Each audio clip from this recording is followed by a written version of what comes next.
अध्यात्म के परिप्रेक्ष्य में और वास्तविक आत्मचिंतन के परिप्रेक्ष्य में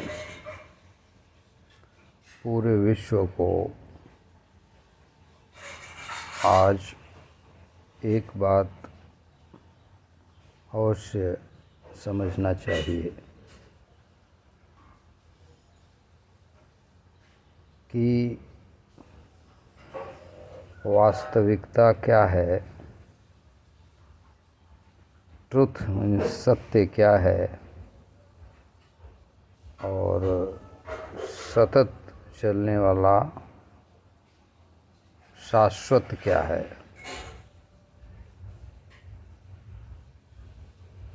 और आनंद किसको प्राप्त होता है और कैसे प्राप्त होता है, इसके लिए केवल एक विषय पर पूर्ण चिंतन करना पर्याप्त होगा और विश्व के जितने भी चिंतन हैं सब इसी पर कहीं न कहीं आधारित या आनुषंगिक मिलेंगे और हैं।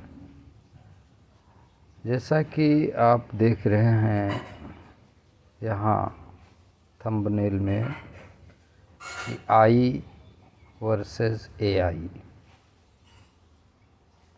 आई क्या है और एआई क्या है। पूरा विश्व आज एआई के बारे में जान गया है, समझ गया है और उसके महत्व को भी बड़े बड़े इंजीनियरों, बौद्धिक क्षमताओं वाले लोगों, संस्थाओं द्वारा उसका महत्व प्रतिपादित और प्रामाणिक हो चुका है। यहाँ तक कि देखा जाए कि जो बातें आज एक व्यक्ति नहीं बता सकता संभवतः, उससे कम समय में और उससे अच्छी तरीके से वास्तविक उत्तर, जो सही उत्तर होता है, वो एआई देने में समर्थ हो चुका है पूरे विश्व में। इसलिए सारे विश्व के लोग आज एआई के महत्व को जान गए हैं। तो एआई का शाब्दिक अर्थ है A for artificial, I for intelligence. तो इंटेलिजेंस माने बुद्धि को बड़ा माना गया है हमेशा और इसलिए यह आज प्रमाणिक हो गया कि एआई जितना बुद्धि के बल से ही सारा काम होता है और बाकी कुछ प्रयास करने पड़ते हैं, परंतु बुद्धि और योजना प्राथमिक होती है। इसलिए सारा विश्व आज कायल है एआई का और होना भी चाहिए, क्योंकि एआई इतना उपयोगी साबित हो रहा है कि उतना उपयोगी आज और चीज़ें नहीं रह गई। अतः इस पे अब विचार करना एकमात्र रास्ता बचा है मानवों के लिए पूरे विश्व में कि आई को समझा जाए। अब जो यहाँ थंबनेल में कैपिटल आई के बारे में बात करी गई, क्योंकि सारा काम तो एआई अब कर लेगा। हाँ, एआई को ऑपरेट करने के लिए या उसका उपयोग करने के लिए या उससे प्रश्न पूछने के लिए आवश्यकता है इंजीनियरों की, लोगों की, जो टेक्निकल जानकार के लोग हैं, परंतु आई को अब समझने का समय आ गया। एआई और भी विकसित होगा, इसमें कोई दो राय नहीं है।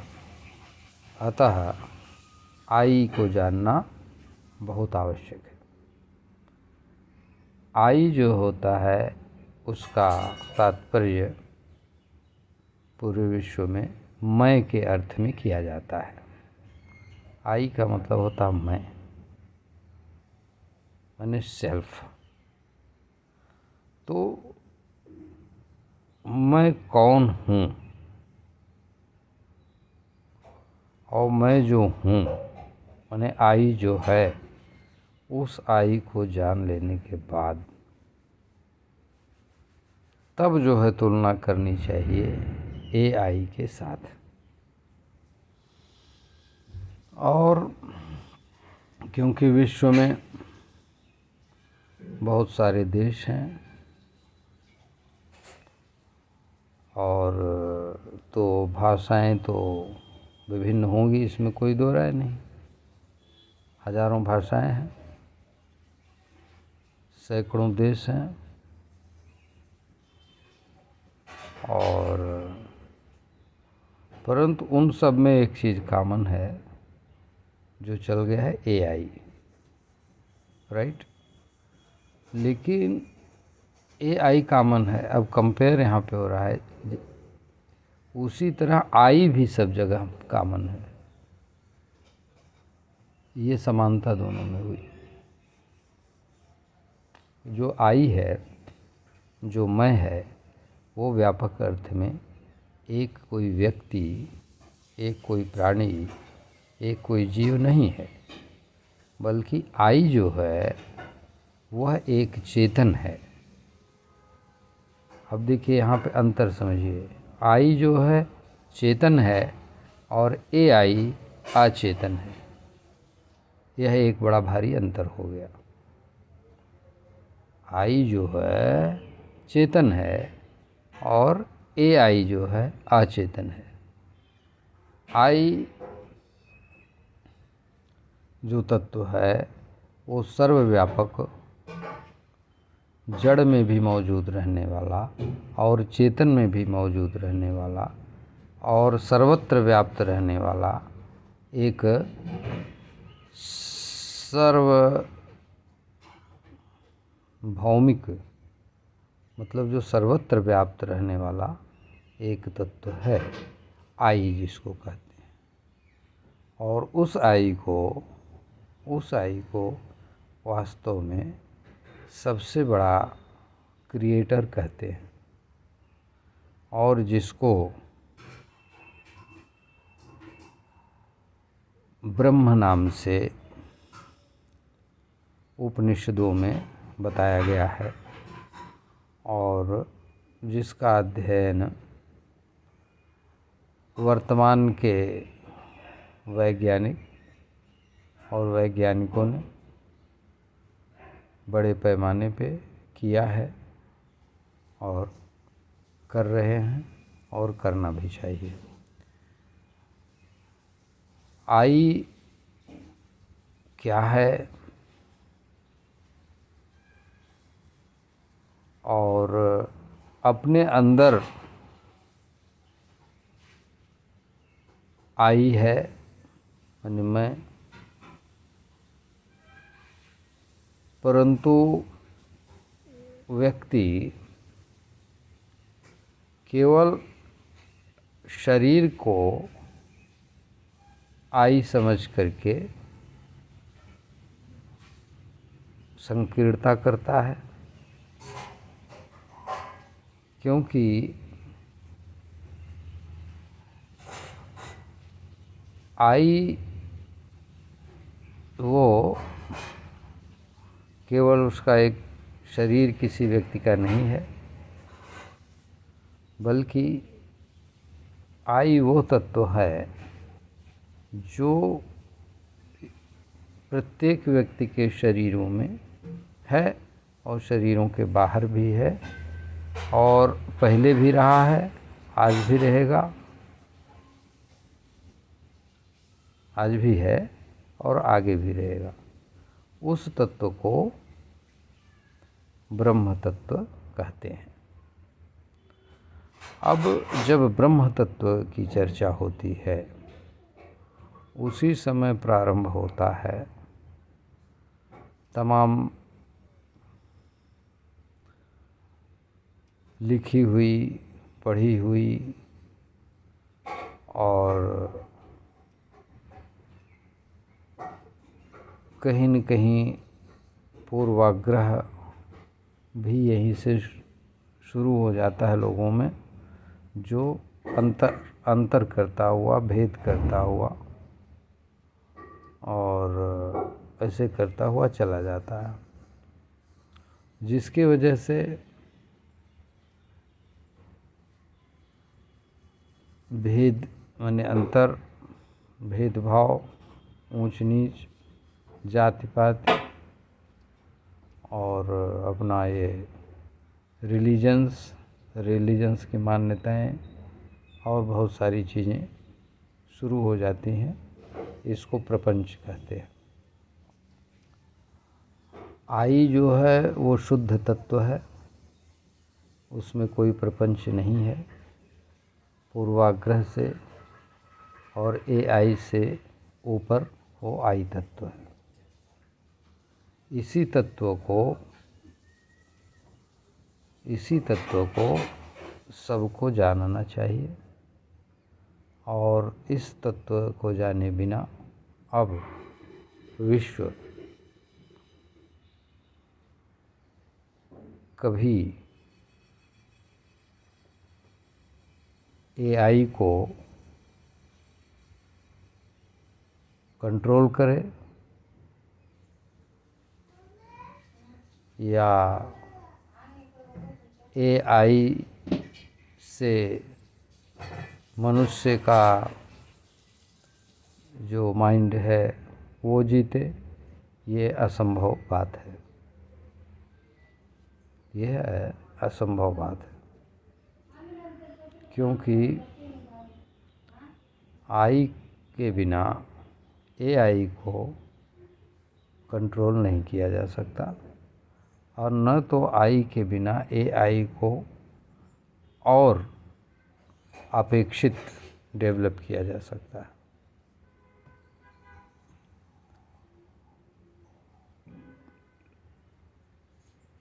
जो मनुष्य या किसी प्राणी के अंदर इंटेलिजेंस है, स्मॉल आई जिसको हम कहेंगे, वही स्मॉल आई AI के रूप में, यानी आर्टिफिशियल इंटेलिजेंस के रूप में है। जो वास्तविक चिंतक रहे हैं प्राचीन, वास्तविक चिंतन इस अर्थ में कि जिन्होंने सर्वनिरपेक्ष का मतलब पूर्वाग्रहों से ऊपर उठकर और न्याय संगत ढंग से सत्य की खोज करने की प्रयास किया, उन्होंने आज से बहुत पहले बता दिया कि जो किसी व्यक्ति के अंदर, के दिमाग के अंदर से उत्पन्न होता है, स्मॉल आई माने इंटेलिजेंस जिसको बुद्धि कहते हैं, जो AI में जुड़ा हुआ है, ए के साथ आर्टिफिशियल इंटेलिजेंस में जो आई जुड़ा हुआ है, उस स्मॉल आई और जो मनुष्य के दिमाग में या किसी प्राणी के दिमाग में स्मॉल आई है माने इंटेलिजेंस है, वो इंटेलिजेंस हमेशा जड़ है। जड़ का मतलब चेतन नहीं, उसको जड़ कहेंगे। जैसे कंप्यूटर है तो ये लिविंग थिंग्स नहीं है मोटे तौर से, वैसे जो इंटेलिजेंस है, बुद्धि है, उसको निरपेक्ष चिंतकों ने हमेशा से पाया कि ये जड़ बुद्धि, जड़ है। वो चाहे ह्यूमन इंटेलिजेंस हो दिमाग के अंदर या आर्टिफिशियल इंटेलिजेंस हो कंप्यूटर के अंदर, मशीन के अंदर, वो जो इंटेलिजेंस है वो जड़ है। जड़ का मतलब मशीन है, मशीन का मतलब नॉन लिविंग थिंग है। लेकिन आज और पहले भी हमेशा बुद्धि से ही सारे काम हुए, स्मॉल आई से ही सारे काम हुए। इसलिए स्मॉल आई की बड़ी भारी उपयोगिता है। जितनी बड़ी उपयोगिता मनुष्य के शरीर में स्मॉल आई माने अपने निजी इंटेलिजेंस की है, उतनी ही बड़ी उपयोगिता समाज और राष्ट्र के अंदर आर्टिफिशियल इंटेलिजेंस की है। आर्टिफिशियल इंटेलिजेंस वो बड़े पैमाने पे और वैश्विक लेवल पे काम कर रहा है, और human small I, human minded small I intelligence वो भी है, वो भी जड़ है और वो भी जड़ है। अब कोई कहे नहीं जड़ का कोई उपयोग नहीं, जड़ का तो बहुत बड़ा उपयोग है, जड़ का बहुत बड़ा उपयोग है।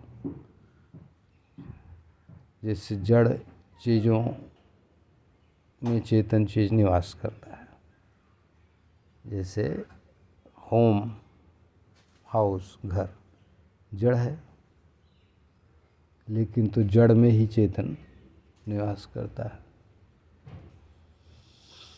तो जो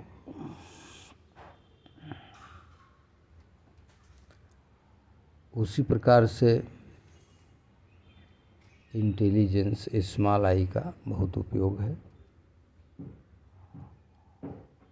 परंतु कैपिटल आई जिसको ब्रह्म तत्व के नाम से जाना जाता है,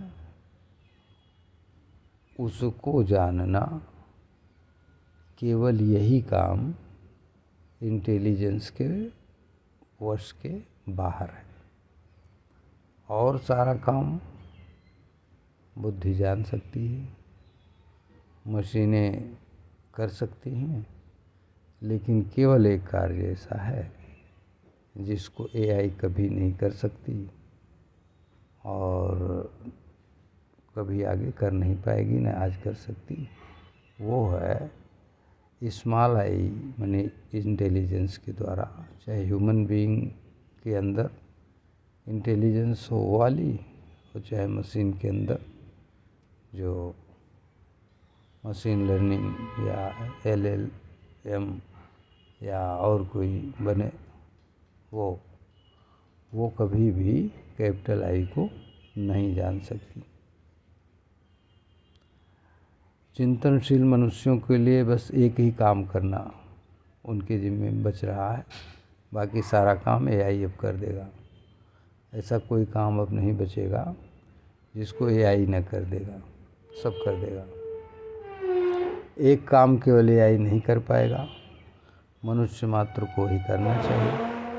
वो है कैपिटल आई को समझना, माने अपने आप को समझना, मतलब लिविंग क्या है इस शरीर के अंदर वो समझना, लिविंग क्या है शरीर के बाहर वो समझना, लिविंग कहाँ रहता है यह समझना, लिविंग को समझने से क्या लाभ इंसानों को होगा यह समझना। बिना लिविंग को समझे, बिना ब्रह्म को समझे, लिविंग माने ब्रह्म से यहाँ है, बिना ब्रह्म को समझे न तो ईश्वर को समझा जा सकता है, न तो पृथ्वी के तमाम भागों में रहने वाले मान्यताओं और देवों को समझा जा सकता है, और न तो पृथ्वी के विभिन्न भाग में रहने वाले मनुष्यों में आपसी प्रेम और सौहार्द संभव है। अतः सबसे पहला आवश्यक चीज़ है अपने आई को जानना, मीन्स कैपिटल आई को जानना। तब दूसरा उपयोग होगा अपने अंदर के एआई का उपयोग करना, और तब उसके बाद होगा जो बाहर है एआई, माने आर्टिफिशियल इंटेलिजेंस, तब उसका सदुपयोग करना। अगर ऐसे होगा तो इंसान जीतेगा और वो आगे बढ़ेगा, विकास करेगा, संतोष प्राप्त होगी, सुख प्राप्त करेगा। और ये बात सही है, आज नहीं तो कल सबको आना यही है। इसी बात पे सबको विचार करना पड़ेगा। और सारी बातें इसके नीचे नीचे की हैं।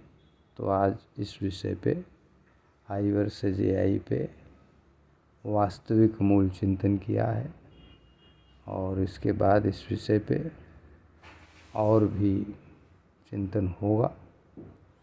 और सभी लोग सुने, इस पे ध्यान दें। और आत्मसंतोष की आधारशिला ये है, इस पे सीढ़ियाँ बनाते हुए पूरा विश्व अवश्य सुख, शांति और आनंद प्राप्त करेगा, ऐसे मुझे आशा है। हरि ओम तत्सत।